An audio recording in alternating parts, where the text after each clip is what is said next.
Hello trader, कैसे हैं आप सब लोग। Welcome back to my channel Naveen forex trader. Pair है हमारा जीबीपी जेपीवाई जो हमारा वॉच लिस्ट में था।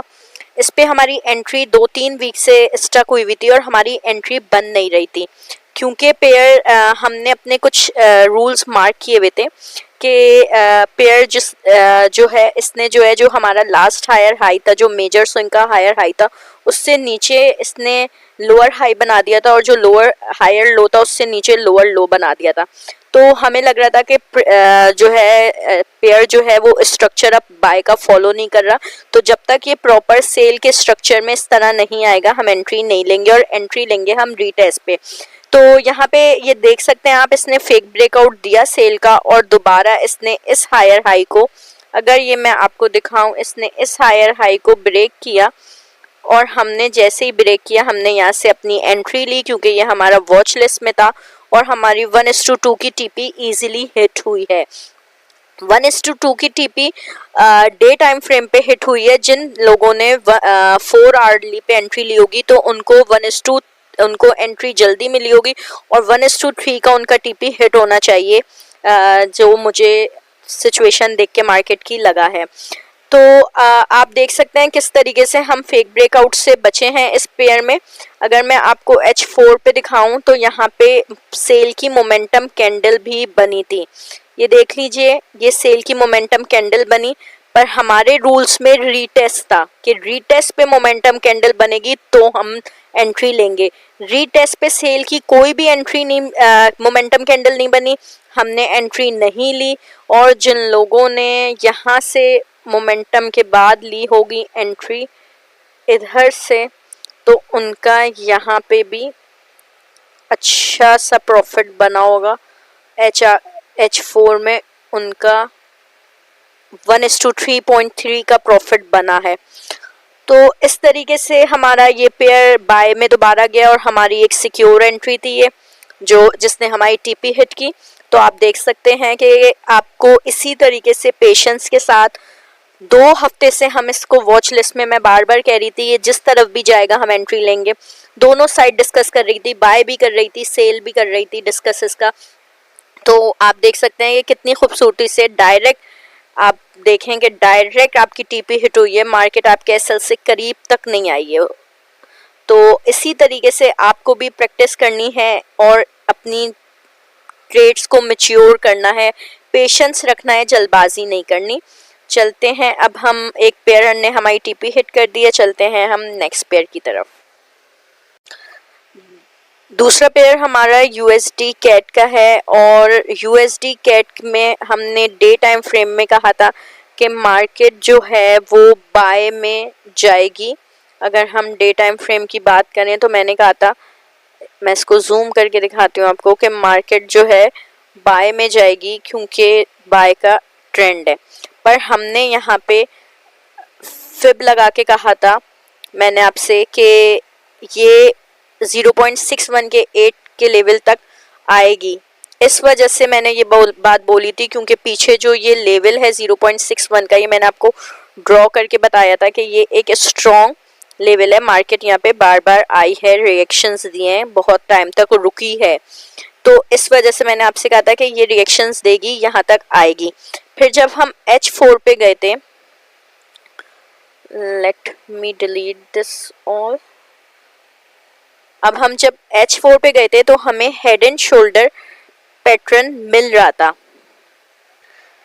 H4 पे मैंने आपको हेड एंड शोल्डर पैटर्न बना के दिखाया था। अब आप ये देख सकते हैं ट्रेडर के हेड एंड शोल्डर पैटर्न में हमारी एंट्री यहाँ पे ड्यू हुई, मैंने एंट्री ली।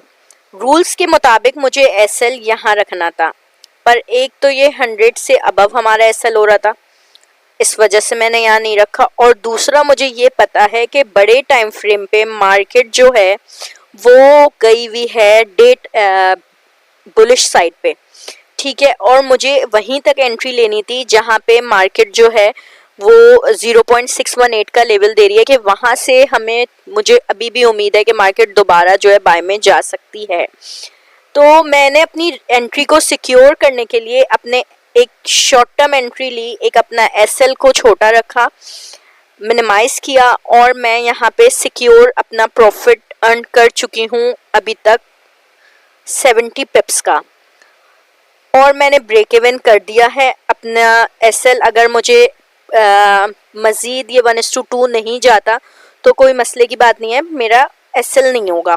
तो इस तरीके से मैंने कुछ पिप सिक्योर कर लिए हैं और बाकी एंट्री हाफ क्लोज करके ब्रेक इवन कर दी है। तो इस तरीके से हम टेक्निक्स को यूज़ करते हैं। बड़े टाइम फ्रेम को हम इग्नोर नहीं करते और छोटे टाइम फ्रेम से हम पिप्स को कुछ ना कुछ निकालना चाहें, प्रॉफिट कैलकुलेट करना चाहें तो वो हम इस तरह अपना प्रॉफिट बनाते हैं। तो पिछले वीक्स की हमारी ये 2 एंट्रीज थी, यूएसडी कैड और जेबीपी जेपीवाई दोनों प्रॉफिट में गई हैं। तीसरी मैं देखती हूँ पेयर हमारा कैसा गया है। तीसरा पेयर था मेरा ट्रेडर्स यूरो यूएसडी का। उसमें मैंने आपसे कहा था मार्केट इस जगह पे थी, मैंने कहा था मार्केट या तो ऊपर जाएगी अपने इस लेवल पे जाएगी, और अगर यहाँ पे जाएगी तो हम यहाँ पे जब वो हमें मोमेंटम कैंडल देगी, एंट्री देगी, तो हम एंट्री लेंगे। एक मैंने ये आपको बात बोली थी। दूसरी मैंने आपको ये बात बोली थी कि अगर मार्केट ने इस सपोर्ट को ब्रेक की तो हम यहाँ से एंट्री ले लेंगे। अब मार्केट इस उस पे गई है। अब मैंने यहाँ पे क्यों एंट्री नहीं ली, ठीक है, यहाँ पे मैंने इसलिए एंट्री नहीं ली कि जब H4 पे मार्केट, यहाँ से मैं देख रही थी छोटी छोटी सारी बाय की कैंडल्स बन रही थी, एक सेल की बनी। मैंने इसको फर्स्ट टच अभी कंसीडर किया, मैंने कहा मैं रीटेस्ट पे एंट्री लूँगी। अब ये मार्केट ने 2 सेल की कैंडल्स बनाई हैं। इस हफ्ते मैं इस पेयर पे शॉर्ट पोजीशन ओपन करूँगी।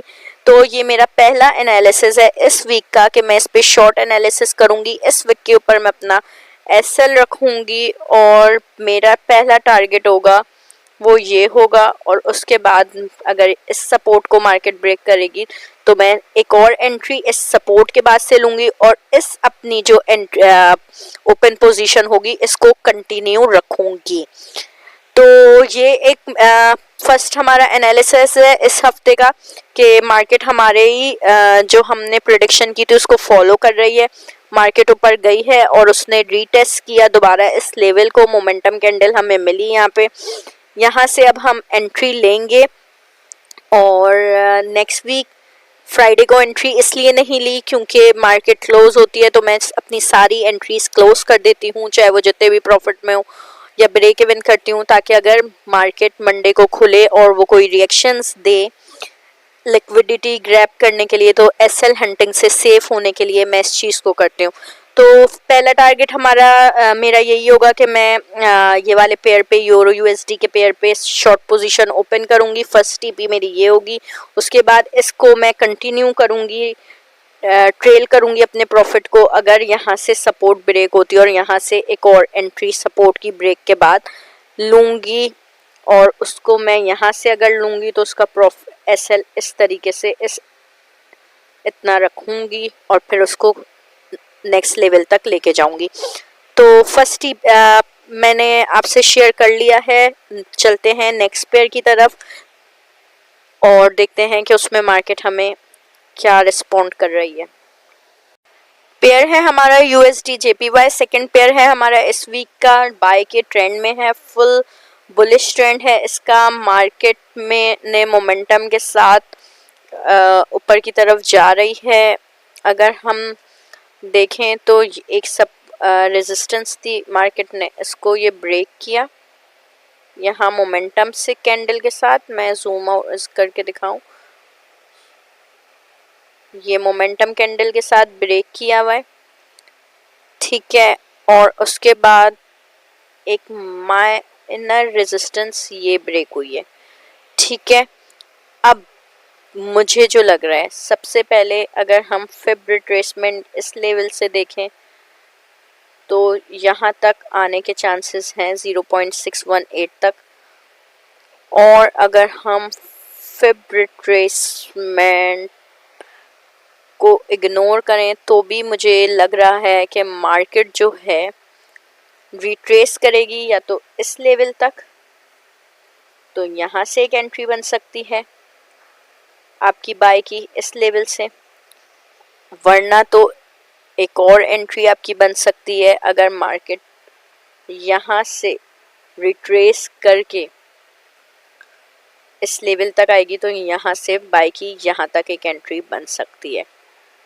तो ये 2 एंट्रीज पॉसिबल हैं, या तो वो इस लेवल तक रिट्रेस कर कर आएगी और फिर यहाँ से मोमेंटम कैंडल देगी तो भी हमारे पास स्कोप होगा एंट्री लेने का, और अगर वो ब्रेक करके इस लेवल तक आती है तो यहाँ से भी पॉसिबल है एंट्री बनने का।